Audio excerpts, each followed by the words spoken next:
Rasta! Esse é o canal Barrudo, seja bem-vindo! Eu sou a Veloso e vou falar do Bahia, que foi a São Januário nesse domingo e trouxe de lá um coco na sacola, uma derrota. Perdemos dentro da casa do Vasco, lotada de vascaíno, mais de 22 mil pessoas cantando do início ao fim. E o que você pode falar desse jogo? A vantagem de você ter um jogo dia de domingo, 16 horas da tarde. Torcida em peso, empurrando o time do início ao fim, coisa que a gente ainda não teve. Nós completamos a 7ª rodada com o Bahia jogando terça e sexta. Primeiro jogo do Bahia num horário que favorece o torcedor, pro Vasco, favoreceu o Vasco. Ah, você está chorando agora? Não estou chorando, não. Estou contando fatos. Até então o Bahia não jogou dia de domingo às 16 horas. Dia de sábado às 16 horas. Os jogos do Bahia é 21h30 de uma sexta-feira, 19 horas, 21h30 de uma terça-feira. É esses os horários dos jogos do Bahia. Aí você vai dizer, como é que vai lotar a Fonte Nova esse horário? O povo aqui é desocupado? O povo aqui em Salvador é desocupado para sair 19 horas para ir ver um jogo de futebol? Não é. Mas enfim, a torcida do Vasco está de parabéns, empurrou o time do início ao fim. E é essa postura que nós temos que ter também. Do início ao fim. Vaiar o adversário, vaiar o juiz bandido esse Rafael Claus. Pelo menos era para ter 2 expulsos do Vasco e 1 do Bahia. Eu não diria que não teria 1 expulso do Bahia não, porque teve chance de ter jogador do Bahia expulso também. Mas pelo menos 2 do Vasco poderia ter sido expulso. E aquela falta de ataque, de simulação do Marco Antônio, que ele ainda deu cartão amarelo no Marco Antônio. Esse daí, inclusive, é um dos árbitros que é cotado para apitar na Copa do Mundo. O Rafael Claus, que coloca no seu peito escudo da FIFA, é considerado o melhor árbitro, um dos melhores, um dos bambambãs do Brasil. Imagine o pior. Mas enfim, sempre que houver erros de arbitragem, vai ser para favorecer o time adversário. E não é porque é o Vasco, pode ser qualquer um, pode ser o Ituano, pode ser o Azures. Vai favorecer o time adversário, nunca vai favorecer a gente. E é isso que é o futebol brasileiro e a arbitragem brasileira. O fato é que o Vasco estava com a atmosfera toda favorável. Você vê que o Vasco não é aquele time que é agudo, mas é cirúrgico. Só precisou de um lance para fazer o gol e venceu a partida mais uma vez, pela 3ª vez, de 1-0. Todos os triunfos do Vasco, se você for olhar, o contra o Ponte Preta, contra o CSA e esse contra o Bahia, você não vê o Vasco jogando o melhor futebol do mundo. Você não vê o Vasco amassando o time adversário, você não vê o Vasco sendo aquele time que você vai dar ele no segundo tempo e dizer assim, o Vasco é favorito para ganhar esse jogo. Antes do jogo você disse que o Vasco é favorito porque no papel você vai dizer assim, o Vasco e CSA, o Vasco é favorito. Vasco e Ponte Preta, o Vasco é favorito. Vasco e Bahia, aí já é um meio equilíbrio. Alguns vai dar o Vasco como favorito por estar jogando em casa um dia de domingo às 16 horas com todos os ingressos vencidos. Outros vai dar o Bahia como favorito porque o Bahia vinha numa tocada muito boa nesse campeonato. Até então, antes da 7ª rodada, era o primeiro colocado da tabela, então havia um equilíbrio. E o Bahia, dentro de campo, mostrou que era um time que, além de ser mais organizado, atacava mais, era mais propositivo e o Vasco era mais reativo. Só que o Vasco encontrou uma falta e o Figueiredo fez uma cobrança absurda, absurda, um pombo sem asa a 32 metros de distância que foi numa velocidade de 106 km por hora. Aí muita gente falando. Danilo falhou. Frango de Danilo.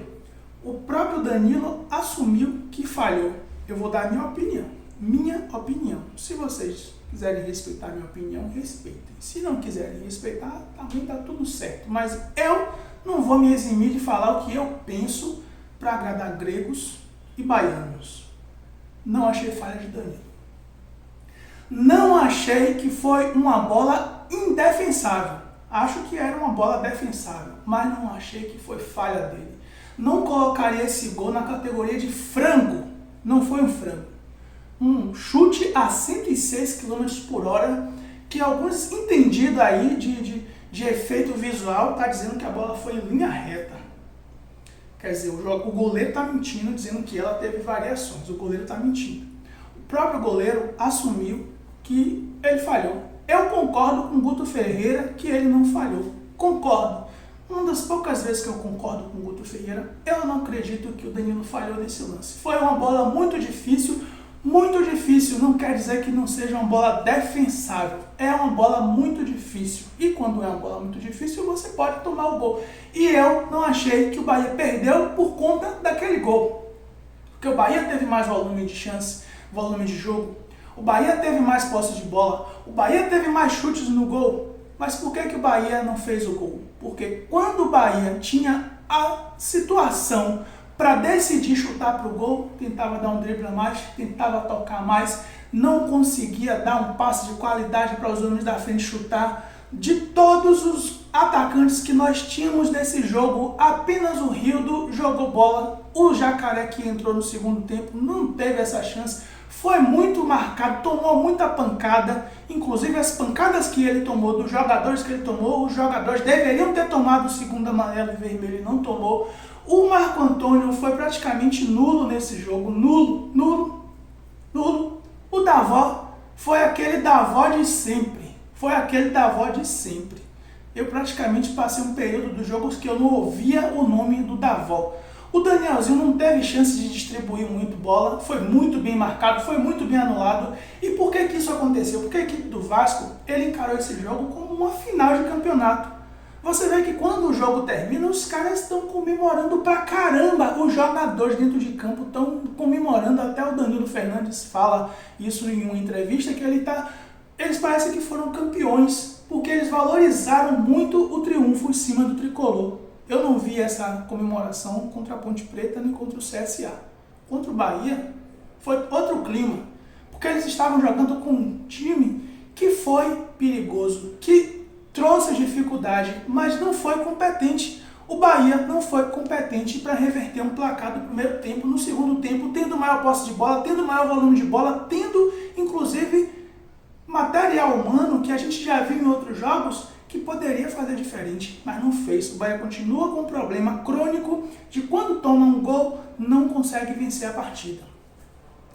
Esse foi o terceiro gol que o Bahia tomou, se eu não me engano, nesse Campeonato Brasileiro. O Bahia que tinha perdido para o Ituano de 1-0, empatou com o CSA de 1-1 e agora perde de novo de 1-0. O Bahia até então não conseguiu virar um jogo depois de ter tomado um gol, não conseguiu virar o jogo. No máximo conseguiu um empate, mas com muita dificuldade. Então é mais um jogo onde o Bahia sai atrás do placar, joga bem.